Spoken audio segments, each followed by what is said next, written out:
Hey everyone, it's Ashley Law, and today we're going to talk about recession indicators in gaming. So guys, there's no pinpoint proof that the recession is here, but we're on a recession watch. So the recession isn't here, but there are certain things and indicators in gaming that makes it seem like it's obvious we're heading there. The recession will trickle down and manifest into every single facet of our lives, and gaming is no exception. Now, with Game Pass costing just as much as dental, I think it's time to talk about some recession indicators in gaming.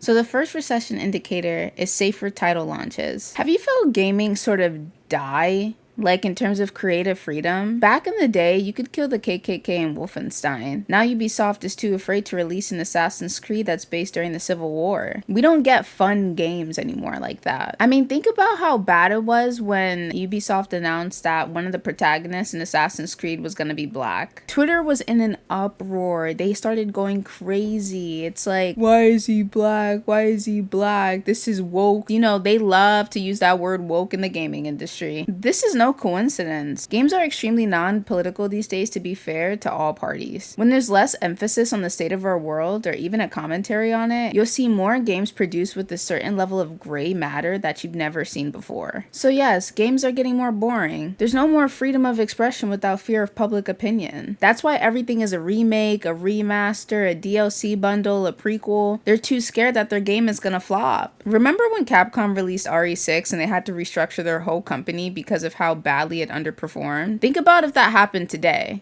Matter of fact, it has happened today. Do you guys remember Concord? Concord did so bad they shut down the entire studio. This is what companies are fearing, which leads to my next point and my next recession indicator in gaming. Number 2 is studios shutting down and companies being bought out. There have been plenty of gaming companies that have shut down due to underperformance and lack of profit.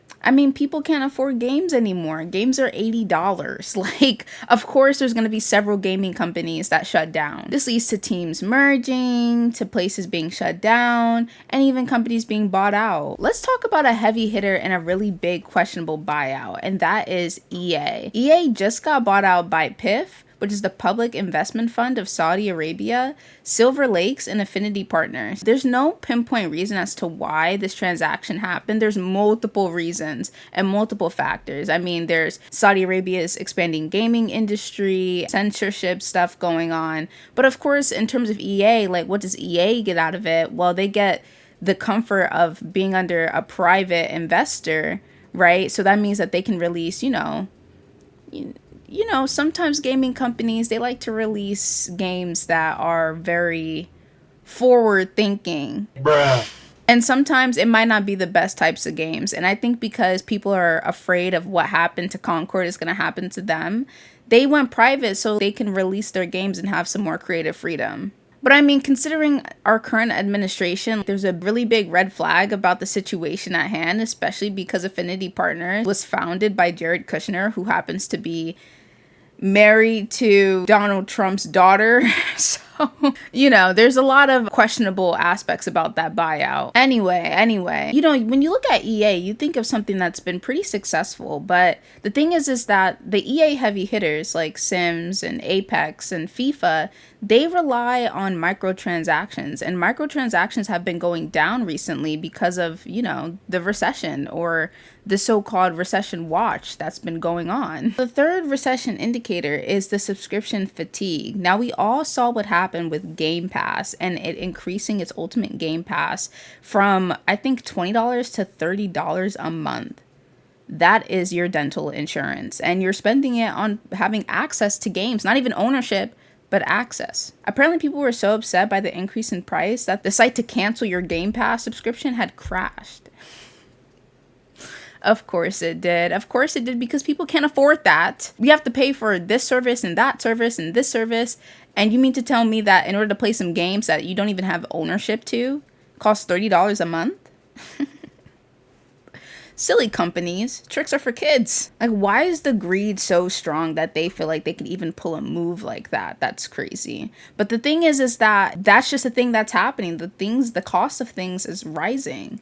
And it even trickles down into gaming subscriptions. Game Pass was the only reason why Microsoft was staying afloat for a minute. And it's to turn your back on the people that supported you and to do that. It's just so messed up. I guess, you know, in an alternate universe, if we lived in an economy where we could afford something like that, there wouldn't be as much outrage. But the thing is that there's so much outrage because no one can afford that. And people do want to enjoy things. And to enjoy life shouldn't be on a monthly subscription where you have to spend $500 a month. Okay, at one point, does the payment stop? Like, when do you get to save money and still feel good about living?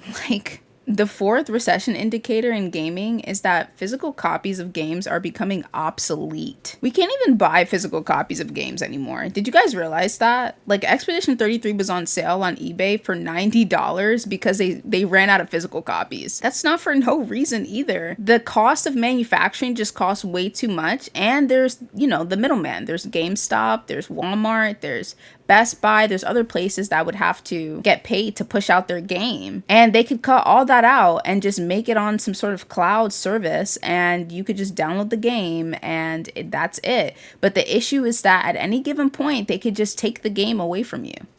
If the devs want to rip that from you, it's cooked. You're cooked. Even if you enjoyed the game, even if you found nothing wrong with it, something that you could have paid for could just evaporate into thin air.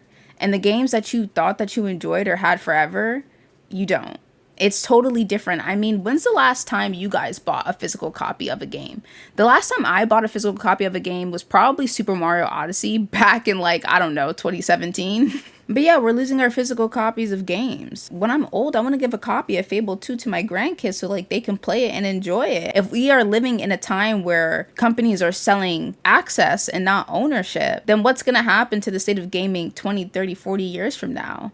We're not going to have these essentially pieces of history anymore. There's going to be a big blip because things are going to get removed. Things are going to get pulled. Servers are going to die. There's not going to be any physical copies of anything. The fifth and last recession indicator in games is the way that we play games is also different. People are buying less games because of how much games cost, which leads us into playing older titles or things that are heavily discounted. When's the last time you stood in line for a midnight release of a game? No one's gonna do that today. Now we playing games that are old as hell for nostalgia.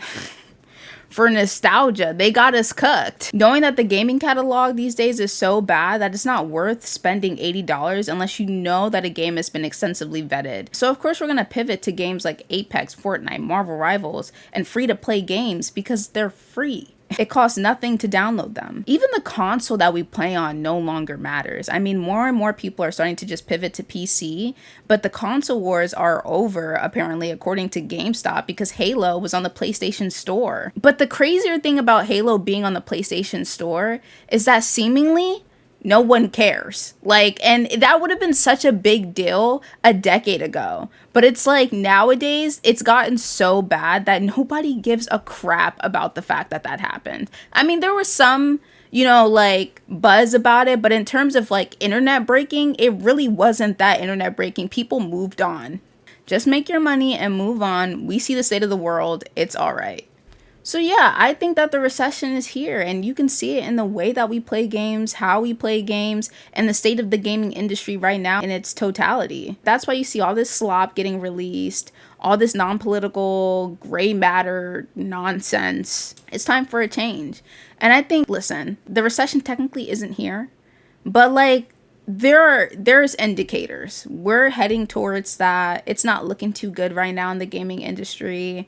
I mean, there's just so many different things going on, and it's really, really impressive. It's astounding me how political gaming can get, despite the fact that people hate politics in games. People hate politics in games, and they don't even see how crazy it is, like when it comes to the politics, like how badly the recession is affecting us. You know, you want it to just be a regular gamer? No, you have to worry about the current administration because the current administration affects the types of quality of games that you're getting. You can't even be a gamer no more and play good games. You have to play schlop. I just want to make this video to make you guys aware of what's going on. I hope you guys enjoyed this video. But guys, anyway, tell me down below in the comments if you think that the recession is affecting gaming at this moment. Guys, remember to like this video and to check me out on twitch.tv/AshleyLaw. And I'll catch you guys in the next one. Bye.